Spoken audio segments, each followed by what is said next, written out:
जय श्री कृष्णा। कैसे हैं आप लोग फ्रेंड्स? आज की चर्चा जो होने जा रही है काफ़ी महत्वपूर्ण होने जा रही है।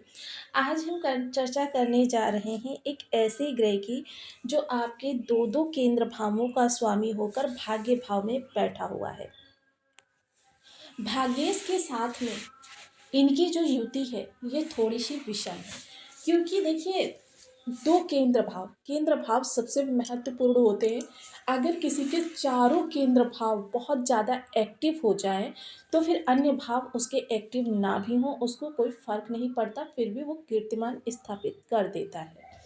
क्योंकि ये चार केंद्र भाव ऐसे हैं जो कह सकते हैं कि एक माला जिस धागे से पुही हुई है, वह माला के जो धागा है वो ये चार केंद्र भाव हैं। और फूल कोई भी हो सकते हैं, फूल तो बदले जा सकते हैं, किंतु अगर वो धागा नहीं होगा तो माला आपकी नहीं बन पाएगी, जीवन नहीं चल पाएगा। तो ये जो भाग्य भाव के दो केंद्र भावों के स्वामी होकर बुध देव महाराज जो फाइनेंस के कारक है, जो आपकी लिक्विडिटी के कारक है, जाकर बैठे हुए हैं मंगल देव के साथ। मंगल बल के कारक ग्रह माने जाते हैं और मंगल और बुध की युति बहुत अच्छी नहीं मानी जाती, क्योंकि बल की अधिकता जब हो जाती है तो बुद्धि वहाँ पर गौड़ हो जाती है। कारण क्योंकि मंगल देखिए किसी भी ग्रह की अपने सामने चलने नहीं देते हैं। शनि की ही चर्चा करें क्योंकि शनि ही सबसे मेजर प्लैनेट होते हैं। और अगर हम शनि की ही चर्चा करें तो शनि देखिए मकर राशि में जा क्षमा करें, मंगल मकर राशि में जाते ही उच्च के हो जाते हैं, लेकिन शनि जब इनके घर में आते हैं तो वहाँ पर उनके प्रभाव निगेटिव हो जाते हैं। कारण क्योंकि मंगल चलने ही नहीं देते, इसे मंगल की दादागिरी ही कही जा सकती है कि भाई मैं अपने सामने किसी की नहीं चलने दूंगा, क्योंकि बल की अधिकता है मंगल के पास। ऐसे में आपके विचारों में एक आक्रामकता और आपके विचारों को सही दिशा न प्राप्त हो पाना बहुत ही छोटी बात है, क्योंकि मंगल जो है आपके मन मस्तिष्क पर हावी हो जाते हैं। और बुध देव जो हैं जो एक सुकुमार अवस्था के बालक है, तो इनके मंगल की युति जो होती है वो बहुत अच्छी नहीं मानी जाती। अब वो महत्वपूर्ण दिन आ चुका है जब इस युति के टूटने का समय आ गया है, यानी कि बुध देव महाराज अब अपना राशि परिवर्तन करने जा रहे हैं। राशि परिवर्तन करके चले जाएंगे ये आपके कर्म भाव में। कर्म भाव में जाते ही इनका कई प्रकार से ऐसा योग बनेगा जो आपके लिए विलक्षणता से युक्त होगा। अब इस विलक्षणता युक्त गोचर काल में आपके लिए क्या क्या विशेष होने वाला है। सबसे पहले बुध देव जब इस स्थान पर जाएंगे, क्योंकि ये आपके सुख भाव के और आपके सप्तम हाउस के यानी बिजनेस व्यापार वाणिज्य के कारक होकर ये उस भाव के स्वामी भी होते हैं। तो देखिए कर्म भाव में जा रहे हैं, आजीविका के स्थान पर जा रहे हैं, तो ये आपके लिए बहुत ज़्यादा विशेष ग्रह होने जा रहा है इस समय पर। क्योंकि दसम स्थान पर बैठा हुआ कोई भी ग्रह हमारे लिए सर्वोपरि होता है, क्योंकि जीवन की जो धुरी है वहाँ से वो रूल कर रहा है। और इस समय आपके दसम भाव को रूल करने जा रहे हैं बुधदेव महाराज। तो ये आपकी आजीविका को जब रूल करेंगे तो यहाँ पर इनका किस तरीके से प्रभाव रहने वाला है, क्या आपकी जेब का बैलेंस रहने वाला है, इन सभी विषयों पर पूर्णतया चर्चा करेंगे इस वीडियो में। तो बनी रहिए हमारे साथ इस वीडियो में एंड तक, आपको बहुत कुछ जानने के लिए मिलेगा। वीडियो बहुत ज्ञानवर्धक होने वाला है। यदि आपकी लग्न में 12 नंबर बना हुआ है तो ये राशिफल आपके लिए है। यदि कुंडली में कहीं भी चंद्रमा के साथ 12 नंबर बना हुआ है तो ये राशिफल आपके लिए। कुंडली ना होने की स्थिति में आप इसे नाम राशि से भी देख सकते हैं। यदि अभी तक आपने अपने इस चैनल को सब्सक्राइब नहीं किया है तो प्लीज़ सब्सक्राइब कर लीजिए, वीडियो को लाइक कर दीजिए, चैनल को शेयर कर दीजिए। इससे होगा क्या कि हमारे आने वाले हर वीडियो की नोटिफिकेशन मिल सकेगी आपको सबसे पहले। एक प्यार सा कमेंट करना बिल्कुल ना भूलें। कमेंट से हमें बहुत मोटिवेशन मिलता है, हौसला मिलता है और ये पता चलता है कि आप और क्या जानना चाहते हैं। तो देखिए वर्तमान समय में जो हमारी सिचुएशन है वो कुछ इस तरीके से है कि बुध देव महाराज जब इस स्थान से गोचर करेंगे, क्योंकि ये बुद्धि के कारक हैं, तो ऐसे में जो टेक्नोलॉजी से जुड़े हुए लोग हैं, जो शिक्षण के आदान प्रदान से जुड़े हुए लोग हैं, देखिए शिक्षण देना ही नहीं बल्कि शिक्षण लेने वाला भी बुध के कार्य क्षेत्र में आता है। जो लोग बिजनेस कर रहे हैं, किसी भी चीज़ का बिजनेस हो सकता है, छोटे पैमाने से लेकर बड़े पैमाने तक किसी भी तरीके का बिजनेस हो सकता है। मोस्टली जो लोग टेक्नोलॉजी से जुड़े हुए हैं, कंप्यूटरीकृत कोई कार्य करते हैं, ऑनलाइन ऑफलाइन किसी भी प्रकार का, या फिर जो ज्योतिष तंत्र मंत्र या इस तरीके की चीज़ों से जुड़े हुए हैं, या फिर जो लोग इन चीज़ों को सीखना चाहते हैं, पांडित्य कर्म करते हैं, या फिर जो लोग टीचिंग लाइन से जुड़े हुए हैं। देखिए टीचिंग कई प्रकार की होती है, कुकिंग क्लासेस चलती हैं, आपकी कंप्यूटर क्लासेस चलती हैं, आपकी जो ये प्रोफेशनल कोर्सेज चलते हैं, ये सारी चीज़ें जो होती हैं वो टीचिंग लाइन से जुड़ी हुई हैं। इसके अलावा जो लोग ग्रीनरी से जुड़े हुए हैं, इसके अलावा जो लोग ऐसी चीज़ें बनाते हैं जो वर्सिपी यानी स्पिरिचुअल चीज़ें, जैसे बहुत से लोग माला बनाने या बेचने का कार्य करते हैं, बहुत से लोग जैसे कंठी वगैरह, मतलब जितनी भी इन चीज़ों से जुड़कर जो लोग कार्य कर रहे हैं, ग्रीनरी वर्ग यानी समस्त कृषक वर्ग भी इस दौरान आ गया, समस्त वाणिज्यिक वर्ग, समस्त कृषक वर्ग, इसके अतिरिक्त स्टूडेंट वर्ग।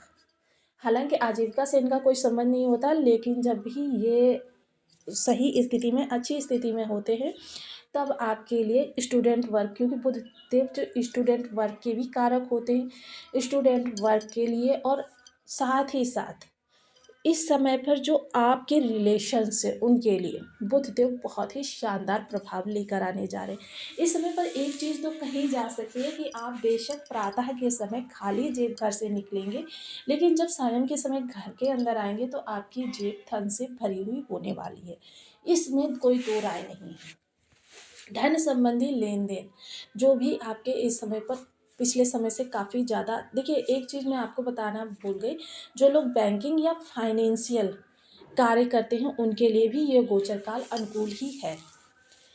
लेखनी वाले कार्य करने वाले लोगों के लिए, वाणी के द्वारा किए जाने वाले कार्य करने वाले लोगों के लिए, क्योंकि बुध का कार्य क्षेत्र बहुत बड़ा है, कम्युनिकेशन, संचार माध्यम, ये सारी चीज़ें जो हैं ये बुध के ही कार्य क्षेत्र में आती हैं।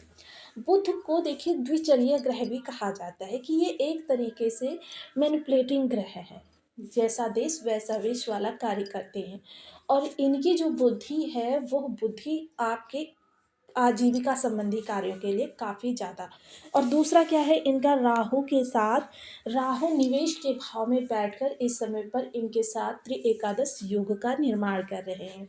त्रिएकादश योग समस्त योगों में ऐसा योग है जो 90 डिग्री पर, 90 डिग्री पर बैठे हुए ग्रहों के साथ बनता है, तो इसका प्रभाव बहुत ज़्यादा एक दूसरे को प्रभावित करता है। जैसे कोई व्यक्ति बिल्कुल आपके आमने सामने बैठकर आपसे बात कर रहा हो, और एक व्यक्ति बहुत दूर बैठकर आपसे बात कर रहा हो, तो वो उतना ज़्यादा आपको इफ़ेक्टिव नहीं करेगा, हालांकि उसकी बातों का प्रभाव आपके ऊपर पड़ेगा, लेकिन जो सामने बैठा है, आपके साथ रह रहा है, उसका आपके ऊपर ज़्यादा प्रभाव पड़ेगा। तो ये वही चीज़ है, 90 डिग्री पर बैठा हुआ ग्रह बहुत ज़्यादा प्रभावित करता है, इसलिए इस योग को थोड़ा ज़्यादा स्थान दिया जाता है।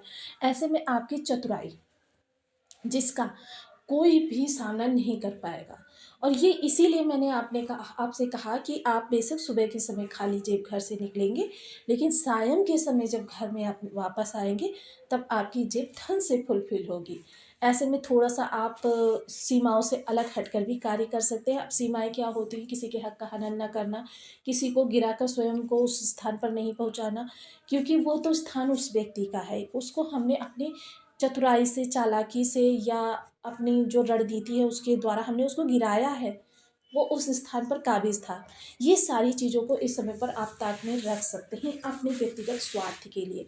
तो ये थोड़ा सा आपको यहाँ पर संयम रखना है स्वयं के ऊपर, क्योंकि देखिए बेशक ये समय पर हम इन चीज़ों के लिए हावी हो सकते हैं, लेकिन आने वाले समय में राहु और शनि और गुरु के द्वारा यहाँ पर हमें दंडित किया जा सकता है। तो देखिए फ्यूचर की सोचकर इस समय जो थोड़ा सा हमें संयम में रहना होगा। अब अगर चर्चा करें बुध के इस गोचर की, तो देखिए ये विपरीत राजयोग बन रहा है। तो विपरीत राजयोग में मैं सदैव आपको एक चीज़ बताना नहीं भूलती हूँ कि चीज़ें जो होती हैं निगेटिविटी से प्रारंभ होती हैं। लेकिन समाप्त जो होती हैं वह आपकी खुशियों पर होती है और उस खुशी पर समाप्त होती है। मसलन जैसे कि आप सोच रहे हैं कि एक कमरे का मकान मिल जाए, लेकिन आपको एकदम से ऐसी व्यवस्था हो जाए कि 4 कमरे का मकान खरीद लें, मतलब बड़ा मकान खरीद लें। तो लेकिन निगेटिविटी तो आएगी, क्योंकि जब आपके पास बैलेंस है एक मकान खरीदने का, एक कमरे का मकान खरीदने का, तो और 4 मकान कमरे का मकान खरीद रहे हैं, तो थोड़ी-सी निगेटिविटी तो स्वाभाविक है, लॉजिक है इस चीज़ में। लेकिन आपकी उम्मीद से ज़्यादा आपको प्राप्त होता है। और लेकिन चीज़ें क्या होती हैं, हमेशा निगेटिविटी से ही प्रारंभ होती है विपरीत राज्य के दौरान। और वहीं इस समय वाणिज्यिक वर्ग की अगर मैं चर्चा करूँ तो वो उनका भी बहुत अच्छा समय काल बीतने वाला है। मोस्टली जो बुध का गोचर काल होता है वो 18 से 20 दिन का होता है। और ये 18 से 20 दिन जो आपके भाग्य भाव में बुधदेव ने बिताए हैं, ये आपके लिए बहुत महत्वपूर्ण थे। लेकिन क्या है, इनका लाभ आपको नहीं मिल पाया, क्योंकि यह एक दुर्योग समझ सकते हैं, या कह सकते हैं कि हमारे लिए एक ऐसा समय काल जो हमारा व्यर्थ में चला गया। क्योंकि इस दौरान बुध अगर चाहते भी तो भी आपके लिए कुछ नहीं कर सकते थे। इस समय सुखों के लिए बहुत कुछ अच्छा करते हुए देखे जाएंगे। साथ ही साथ आपके जीवन साथी से आपका तालमेल बहुत अच्छा होगा। जीवन साथी को इस दौरान फाइनेंशियली काफ़ी ज़्यादा सपोर्ट कहीं से प्राप्त हो सकता है। देखिए, अगर कार्यरत है तब तो निस्संदेह जॉब से ही प्राप्त होगा। अब हमें बुध के विशेष उपायों की ओर चलना चाहिए। बुध के विशेष उपायों में ओम बम बुद्धाय नमः इस बीज मंत्र का 1 माला, 2 माला, 5 माला, 7 माला, 11 माला का जप नियमित अपनी सुविधा अनुसार करना प्रारंभ करें। अब यहाँ पर मैं आज आप लोगों को ये चीज़ बताने वाली हूँ कि बुध देव के मंत्र जप संख्या कितनी है। बुध देव की मंत्र जप संख्या है 7000। और कलयुग में क्योंकि किसी भी मंत्र का 4 गुना जपने का विधान है, इसलिए इसको 28,000 की संख्या में जप कर आप बुध को सदैव के लिए अपने अनुकूल कर सकते हैं। लेकिन बाद में आपको दशांश हवन भी करना होगा। अब जो लोग दशांश हवन नहीं कर सकते उनके लिए भी एक प्रावधान है। इसके लिए आपको सबसे पहले सामने अग्नि को प्रज्वलित करना है। अग्नि को प्रज्वलित करने के उसमें पंचदेवों की आहुतियाँ देनी है। ये आहुतियाँ जो होती हैं सदैव ही घृत से दी जाती हैं। और इसके बाद में आपको ओम बूम बुद्धाय नमः